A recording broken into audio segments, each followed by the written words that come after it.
learn about sequences. What's our objective class? Get ready? Sequences. Sequences.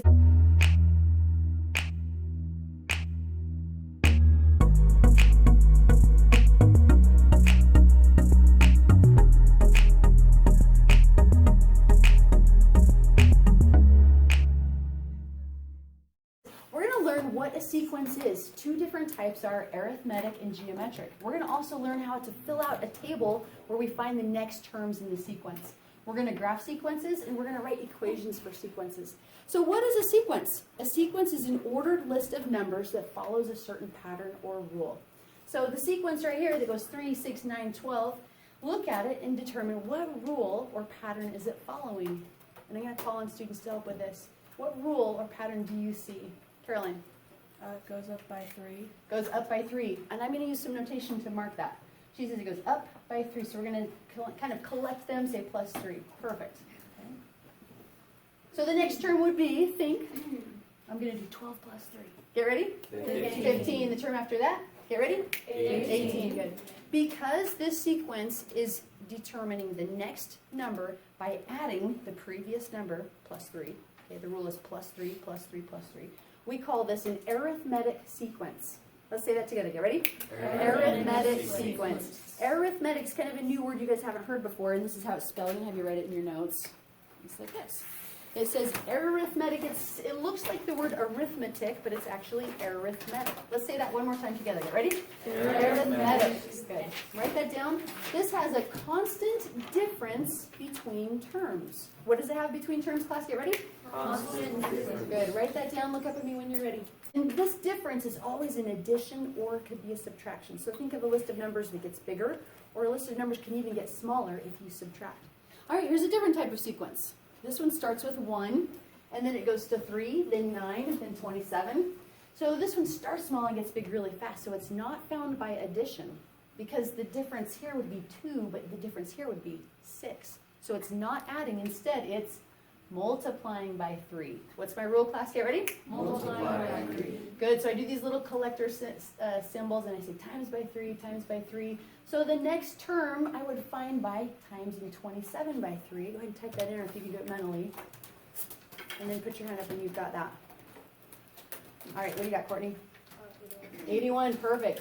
So this sequence has a name. Whenever we find the rule that is multiplying, we call it a geometric sequence. What do we call that, class? Get ready? Geometric sequence. A geometric sequence. I remember that by this. I think of, not necessarily the word geometry, but a geometric sequence grows like bacteria might grow, or maybe a virus. This year we're dealing with COVID. Maybe you've got a COVID cell that multiplies into 3 cells. And each of those 3 cells multiply into three cells. So now you've got 9 cells. And then each of those 9 cells each split 3 ways. And now you've got 27. I don't know how COVID multiplies. But this is geometric because it starts small, but then expands so big in an exponential type of way. Okay?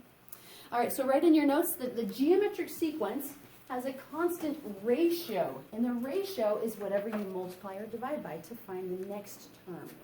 So geometric sequence has a constant ratio. What does a geometric sequence have, class? Get ready? Constant ratio. Good, a constant ratio. So write that in your notes. Look up at me when you're done. You guys are so fast. All right, so now we're going to talk about term number and value. Now think about if we had a table of values, we'd have an input x and an output y, and we're used to those. Well, in sequences, it's similar. We have an input n, and we have an output. We call it a sub n. How do we say that, class? Get ready? A sub n. A sub n. The n doesn't mean times by n. It just means like the value of the first term, the value of the second term. So you can say first term, second term, third term, fourth term. And this would be the value of the first term, second term. So this is our input, this is our output. So let's look at this one. If you took this table and turned it sideways and put our first, second, third on the top row, this is our input, this one's our output. So relate it to what we've done previously.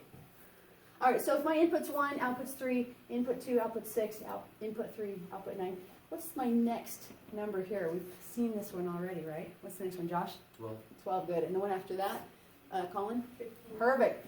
What is the rule between, Avery? Plus 3. Awesome. Okay, and is this one an arithmetic or geometric? Braxton?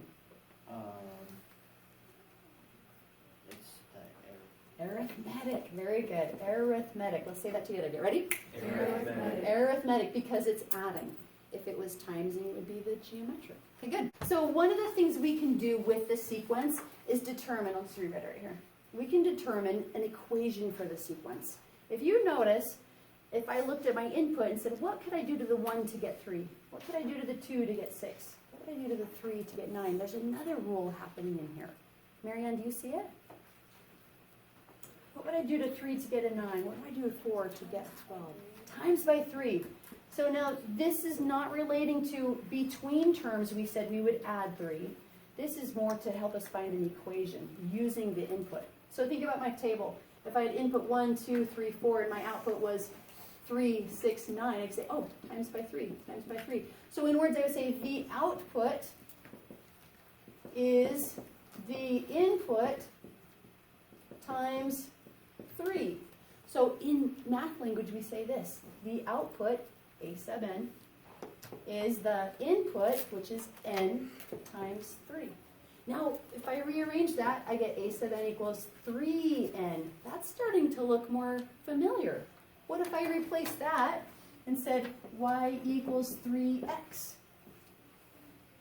We've seen that a ton. This is a proportionate equation. I would know it's linear. What if I said this? It almost even looks like in the form mx plus b. It is. The 0 would be our intercept and the 3 would be our rate. Look at our rate here. Going up 3, going up 3, going up 3. As this one goes up 1, up 1, up 1.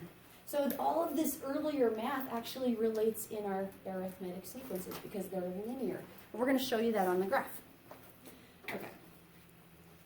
All right. So here's the same sequence. We're going to show you that that table, while it's written sideways, is still an input-output table like this. X, Y. 1, 2, 3, 4 is my input. 3, 6, 9, 12 is my output. So this is an ordered pair. Over 1 up 3. Over 2 up 6. Over 3 up 9. Over 4 up 12. And look at the points. They're in the shape of a line, so it's a linear equation. So arithmetic sequences are a line. They have a constant rate. Up 3 over 1. Up 3 over 1, up 3 over 1, up 3 over 1, up 3 over 1. Is that so cool? It makes sense, okay? I could also say it goes through the origin. All right, how does it compare to a geometric sequence? Let's go input, output. Over 1, up 1. Over 2, up 3. Over 3, up 9. Oh. And over 4, up 27. That's like way, maybe, I don't know, somewhere up there. Is this one linear? Nod your head yes or no. No, because this one, look at this, from the origin to here, it's angled like that, and then the angle is steeper, and now it's steeper, and that's steeper, so it's like curving. So this one is geometric, it's not linear. All right. So let's see, we talked about that. Let's come up with, this one's kind of fun.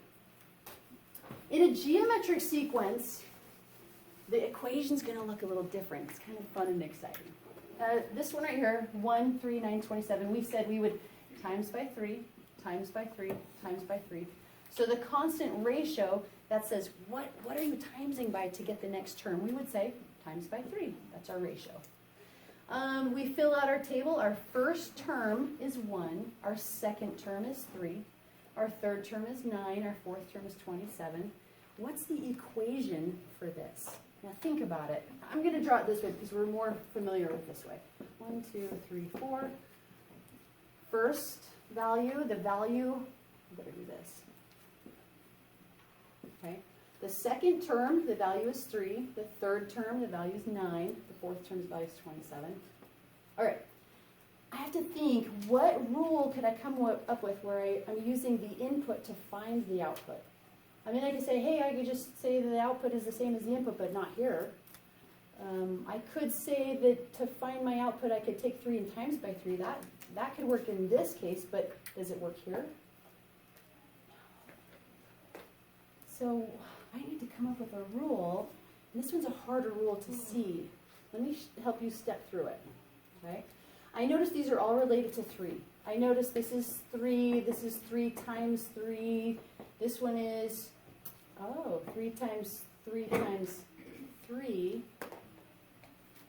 That's not 3. My next one I'm guessing would be 3 times 3 times 3 times 3. There's a pattern here, and that's going to help us find our equation. I know it's got a 3 in it. Could I say, hey, it's repeated multiplication. 3 to the 1, 3 squared. What would this one be, Eliza? 3 cubed. And how about the next one, Eliza? 3 to the 4th. 3 to the 4th. How about this one? Does that follow a rule? 4, 3, 2, 1, 3 to the 0? Is that true? Nod yes or no. Yeah, I could say 3 to 0. So I know this 3 is definitely part of my formula. In fact, I'm going to say, hey, to find my output, I know I'm going to use a 3. But the tricky part is this exponent. It's climbing up, 1, 2, 3, 4. How does it relate to the input?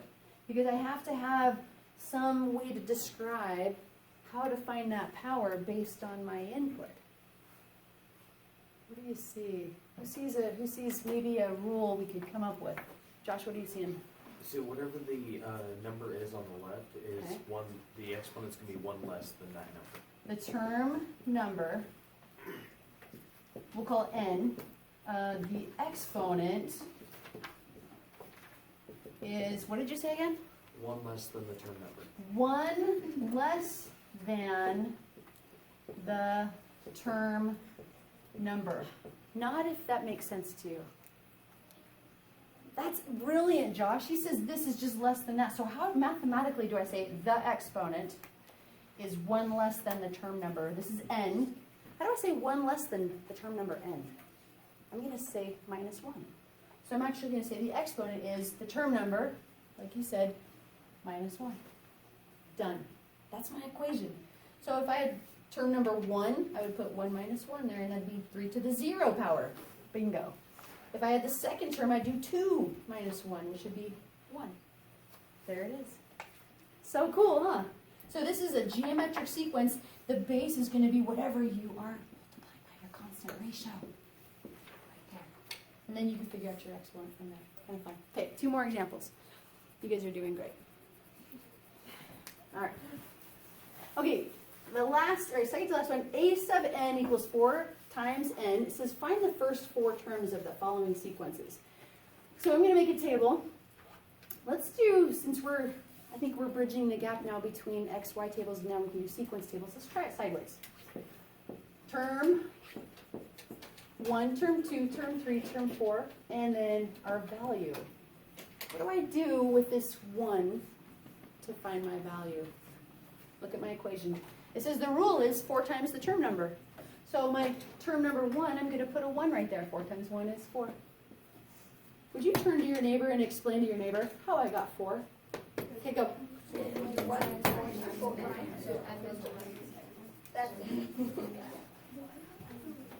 Okay, back to me in 5, 4, 3, 2, and 1. Okay, Zach, what did your neighbor say?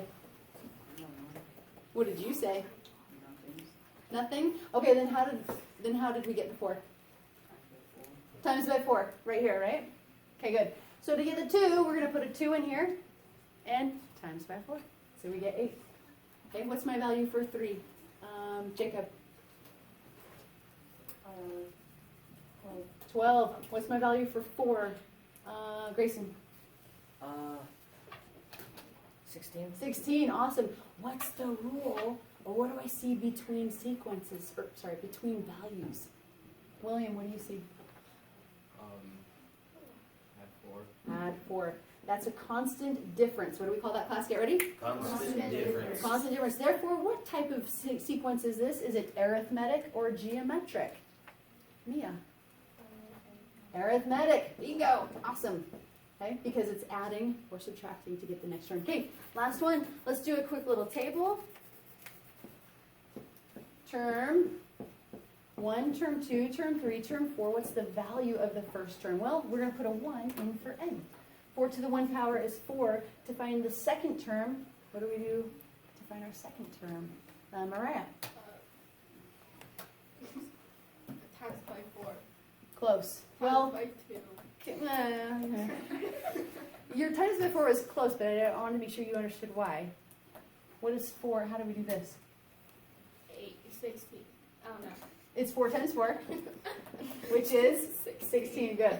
Okay, now I want you to start looking for a pattern here, but let's do the third one.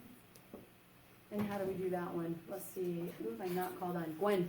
You can do 4 times 4 times 4. Good. Which is. That's okay, type it in. 64. Awesome, you're so fast. Okay, now last one, Bren. It would be 4 times 4 times 4 times 4, or 4 to the 4th. Uh-huh. It's 256. Perfect, 256. What is the rule between terms? What am I doing between terms? Marcus. Multiplying by 4. Therefore, is it arithmetic or geometric? Let's do that as a class. Think. Get ready? Geometric. Geometric. Okay, awesome. Any questions about today? I think I got everyone called on. Maybe you? Except that. All right, let's take a stand-up break. You guys did great.